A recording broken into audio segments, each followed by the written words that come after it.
के सिपाही आंदोलन में मारे गए, ना जाने कितने महिलाओं का मांग का सिंदूर उजड़ गया। और इतिहास भी गवाह है, आदिवासी समाज कभी किसी का गुलामी नहीं किया है। हमने कहा है, हमें छेड़ोगे तो छोड़ेंगे भी नहीं। हम लोग उस समाज से आते हैं जहां हमारे समाज के अंदर कई सारी समस्याएं हैं। सामाजिक रूप से कमजोर, आर्थिक रूप से कमजोर, बौद्धिक रूप से कमजोर। देश का सबसे अधिक खनिज संपदा हमारे राज्य में पाया जाता है, लेकिन वहां के लोगों की हालत क्यों खराब हो गई? क्योंकि उसको चारागाह बनाया। सीएम के दमदार आवाज में जोहार से शुरू हुआ तेजपुर की जनता को संबोधन। असम के तेजपुर में आयोजित एक चुनावी सभा में झारखंड के मुख्यमंत्री हेमंत सोरेन ने आदिवासी समाज से एकजुट होकर अपने अधिकारों के लिए लड़ने का आह्वान किया। उन्होंने कहा, यदि हम असम के आदिवासी एकजुट हो जाएंगे तो राज्य में बड़ा राजनीतिक और सामाजिक बदलाव देखने को मिलेगा। आदिवासी समाज सदियों से असम की मिट्टी से जुड़ा हुआ है और चाय उद्योग से लेकर राज्य की अर्थव्यवस्था तक महत्वपूर्ण भूमिका निभाता रहा है। उन्होंने कहा है कि अगर आदिवासी समाज ने अपना हाथ खींच लिया तो असम का चाय उद्योग ठप हो सकता है, क्योंकि यह उद्योग मुख्य रूप से आदिवासियों के श्रम पर ही निर्भर है। मुख्यमंत्री हेमंत सोरेन ने कहा, इसके बावजूद आदिवासी समाज को उसका उचित अधिकार और सम्मान नहीं मिल रहा। साथ ही उन्होंने आरोप भी लगाया कि असम में किसान, आदिवासी, गरीब और पिछड़े वर्गों पर अत्याचार हो रहा है, उन्हें हक से वंचित रखा जा रहा है। सभा में मुख्यमंत्री ने केंद्र सरकार और उसकी एजेंसियों पर तीखा हमला किया है। उन्होंने कहा कि ईडी, सीबीआई और इनकम टैक्स जैसी एजेंसियों का इस्तेमाल राजनीतिक दबाव बनाने के लिए किया जा रहा है। हेमंत सोरेन ने कहा कि वे इन एजेंसियों से डरने वाले नहीं हैं। यदि जरूरत पड़ी तो कानूनी लड़ाई लड़ते हुए वे असम के आदिवासियों को एसटी का दर्जा मामले में संविधान पीठ तक लेकर जाएंगे। साथ ही उन्होंने कहा, लोकतंत्र में राजनीतिक लड़ाई के साथ साथ कानूनी लड़ाई भी जरूरी होती है और आदिवासी समाज के अधिकारों के लिए यह संघर्ष जारी रहेगा। अपने संबोधन में मुख्यमंत्री हेमंत सोरेन ने झारखंड आंदोलन का जिक्र भी किया। कहा, झारखंड के लोगों ने भी जल, जंगल और जमीन के अधिकारों के लिए दशकों तक संघर्ष किया है। यह आंदोलन 1-2 नहीं बल्कि 40-60 वर्षों तक लड़ा गया है। आंदोलन के दौरान अनेकों लोगों ने अपनी जान गंवाई, कई परिवारों का बलिदान रहा है, कई कार्यकर्ताओं को जेल जाना पड़ा है। लंबी लड़ाई के बाद झारखंड राज्य का गठन संभव हो पाया है। झारखंड आंदोलन के महान नेताओं को स्मरण करते हुए कहा कि यह संघर्ष आने वाली पीढ़ियों को बेहतर भविष्य दिलाने के लिए था। हेमंत सोरेन ने आगे कहा कि आज की लड़ाई सिर्फ ताकत की नहीं बल्कि बुद्धि और रणनीति की भी है।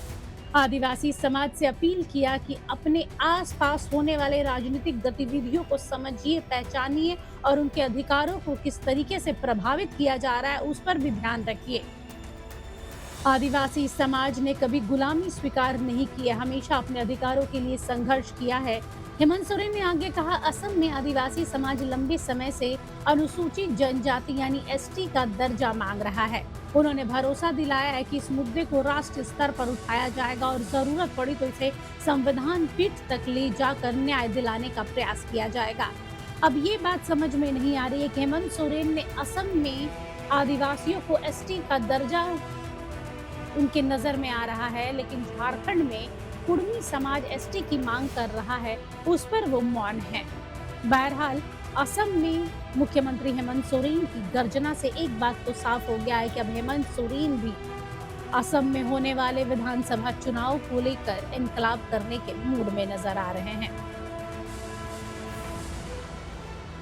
Bureau report, HNN news. इसी तरीके के हमारे झारखंड में भी हक, अधिकार, जल, जंगल, जमीन और अपनी पहचान की लड़ाई के लिए 1 नहीं, 2 नहीं, 40, 45, 50 साल तक संघर्ष हुआ। संघर्ष करते करते थक गए, लेकिन कुछ हुआ नहीं। अंत में हम लोगों के अग्रणी नेताओं ने, जैसे आदरणीय विश्वगुरु शिबू सोरेन जी ने और अनगिनत हमारे वरीय क्रांतिकारी नेताओं ने ये निर्णय लिया कि अब हम लोग अपना अलग राज बनाएंगे। लेकिन ये संकल्प बहुत बड़ा संकल्प, जब इसका बिगुल फूंका गया था हमारे धनबाद जिले से, जिसको कोयला नगरी भी बोलते हैं, जिसमें कई बड़े बड़े सिनेमा भी बने, वहां से ये घोषणा हुआ कि अलग राज्य हम लोग अपना बनाएंगे। तो हमारे नेताओं ने संकल्प लिया, कार्यकर्ताओं ने संकल्प लिया। उन्हीं में से हमारे क्रांतिकारी नेता शक्तिनाथ महतो जी थे। उन्होंने कहा ये लड़ाई छोटा नहीं है, ये लड़ाई बहुत लंबा चलेगा। इसके लिए अगर आप लोग तैयार हैं तो हम लोग भी नेतृत्व करने के लिए तैयार हैं। ठीक वही घटनाक्रम हुआ। अनेकों झारखंड मुक्ति मोर्चा के सिपाही आंदोलन में मारे गए। ना जाने कितने महिलाओं का मांग का सिंदूर उजड़ गया। ना जाने कितना बच्चा अनाथ हो गया। कई लोग जेल का कोर्ट कचहरी आज तक झेल रहे, लेकिन लड़ाई से पीछे नहीं हटा। तब जाकर के ये राज हमें मिला। लेकिन बड़ा दुर्भाग्य की बात, हम लोग उस समाज से आते हैं जहां हमारे समाज के अंदर कई सारी समस्याएं हैं। सामाजिक रूप से कमजोर, आर्थिक रूप से कमजोर, बौद्धिक रूप से कमजोर, और लड़ाई ऐसे लोगों के साथ है जो सभी चीजों से सुखी संपन्न है, बुद्धि से भी बड़ा है, आर्थिक रूप से भी मजबूत है, सामाजिक रूप से भी मजबूत है। इसीलिए अगर असम में परिवर्तन लाना है तो सबसे पहले हमें एक छत पर आना पड़ेगा, एक छांव पर आना पड़ेगा। नहीं तो ये लड़ाई और आज का लड़ाई थोड़ा अलग तरीके का लड़ाई है। पहले हम लोग के झारखंड में नारा होता था, कैसे लेंगे झारखंड, लड़के लेंगे झारखंड। लेकिन अब बुद्धि का लड़ाई चलता है, दिमाग का लड़ाई चलता है। सही और गलत और अपने इर्द गिर्द होने वाले गतिविधियों को अगर आप लोग तैयार हैं तो मैं आपको बताना चाहूंगा कि हम लोग ऐसे लोगों के सपूत हैं, ऐसे खून का कतरा है जो हम लोगों ने कभी पीठ नहीं दिखाया। हम लोगों ने जब जब लड़ा है, और इतिहास भी गवाह है, आदिवासी समाज कभी किसी का गुलामी नहीं किया है। कमजोर जरूर रहा है, गरीबी जरूर रही है। राजा महाराजाओं की तरह आदिवासियों ने कभी किसी के सामने घुटने नहीं टेके। और हमें पता है कि हक अधिकार आज के वक्त कैसे लेना पड़ता है। आज जो षड्यंत्रकारी राजनीतिक वातावरण है, जहां डराया धमकाया जाता है, ईडी सीबीआई इनकम टैक्स के नाम पर राजनीतिक वर्चस्व कायम किया जाता है, हम लोग उनसे डरने वालों में से नहीं है। हमने कहा है, हमें छेड़ोगे तो छोड़ेंगे भी नहीं। इसीलिए आज हमें ये लड़ाई सिर्फ राजनीतिक लड़ाई नहीं, कानूनी लड़ाई भी लड़नी पड़ी। आज यहाँ के आदिवासी समाज जो हजारों वर्षों से यहाँ पर है, मुझे ये बात समझ में नहीं आता, ये बात बताओ, यहाँ पर जो हमारे आदिवासी भाई लोग अलग अलग जगह से असम, झारखंड, छत्तीसगढ़, बंगाल, बिहार से आकर के यहाँ बसे हैं, ये कल आए हैं क्या? जब बिहार भी अलग नहीं हुआ था, जब उड़ीसा भी अलग नहीं हुआ था, जब असम भी अलग नहीं हुआ था, तब से लोग यहाँ पर हैं। तो ये भेदभाव क्यों? बहुत सारी बातें हैं। अगर हम बातों को शुरू करेंगे तो बहुत लंबा होगा, लेकिन लड़ाई अभी सामने है। हम लोग और आप लोगों के साथ मिलेंगे, लेकिन अगर आप लोग तैयार हैं तो इनकलाब जिंदाबाद के साथ आगे बढ़िए, निश्चित रूप से मंजिल हमें मिलेगी। आज हमारे विशेषकर आदिवासी दलित पिछड़ों के साथ जो पूरे ग्लोबली देश के अंदर स्थिति है,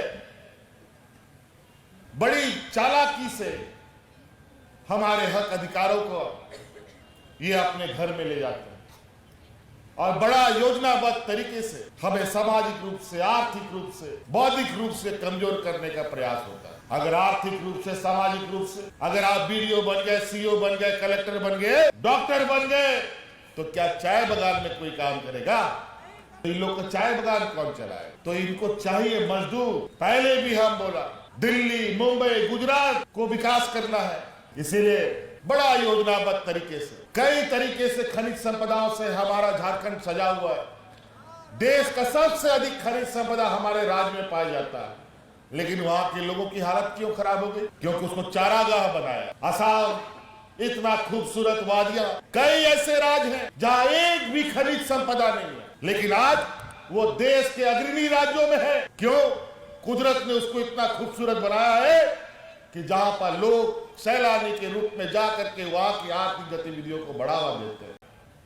इस लोकतंत्र में कई सारी चीजें हैं, लेकिन इसमें चुनाव एक ऐसा माध्यम है जहां 5 साल में आपको एक बार वो मौका मिलता है अपना वोट देने का। अब अलग अलग हो गया है, पंचायत का भी चुनाव होता है, जिला परिषद का भी चुनाव होता है, नगर का भी चुनाव होता है, तो अलग अलग समय में आपको एक बार वो मौका मिलता है। लोकसभा विधानसभा के अंदर 5 साल में एक बार आपको अपने मतों का प्रयोग करने का मौका मिलता है। अगर वो मत सही जगह चला गया तो उसका परिणाम भी सही होता है, और गलत जगह जाता है तो 5 साल आंसू बहता है, पूछने वाला कोई नहीं होता। बहुत सारी चीजों पर हम आपसे चर्चा करेंगे। हम लोगों का चिंतन भी बहुत तेजी से आगे बढ़ रहा है। अगर आप लोग एक एकजुटता और यहाँ के आदिवासी भाई बहनों की एकजुटता अगर एक प्लेटफॉर्म पर हम लोग रहे तो निश्चित रूप से बड़े बदलाव होंगे, और आने वाला समय में हम लोग यहाँ के आदिवासी, यहाँ का आदिवासियों का दर्जा आपको कैसे मिलेगा, इसका भी रास्ता अपने आप खुलेगा, और उसमें हम आपका कदम से कदम मिला करके आगे बढ़े। यही आप सोचिए जरा, जब असम अलग नहीं हुआ, झारखंड अलग नहीं हुआ, बिहार नहीं अलग हुआ, उड़ीसा अलग नहीं हुआ, बंगाल के परिधि में ये आता था, उसी समय सब लोग, उससे पहले से ही लोग यहाँ पर, कैसे फिर लोग छट गए? आपकी ये बात संविधान पीठ पे ले जाकर के बहस करवाएंगे हम लोग, कैसे नहीं बनेगा हम लोग को, कैसे नहीं मिलेगा। बहुत अलग अलग तरीके से समझ में हम लोग को नहीं आता है। आज के दिन में भी उनके चालों को समझ पाना बड़ा कठिन है, लेकिन कोई बात नहीं, हम लोग सदियों से ऐसे ही चले आए हैं। 100 सुनार का तो 1 लोहार का, इसीलिए अब हम लोग अब उसी तर्क पर चलेंगे कि पहले अपना अधिकार सम्मान के लिए अपने सत्ता तक कैसे हम लोग पहुंचे, कैसे आप लोग उन जगहों पर बैठे जहां आप खुद निर्णय कर सके, यहाँ के आदिवासियों के साथ, यहाँ के मूलवासियों के साथ और असम के विकास के साथ क्या करना चाहिए। अब छोटा छोटा चीज नहीं, अब बड़ा लक्ष्य लेकर चलेंगे। अबुआ दिसोम, अबुआ राज। आपको हमारा ये वीडियो अच्छा लगा तो इसे लाइक करें, शेयर करें और हाँ, सब्सक्राइब करना ना भूलें।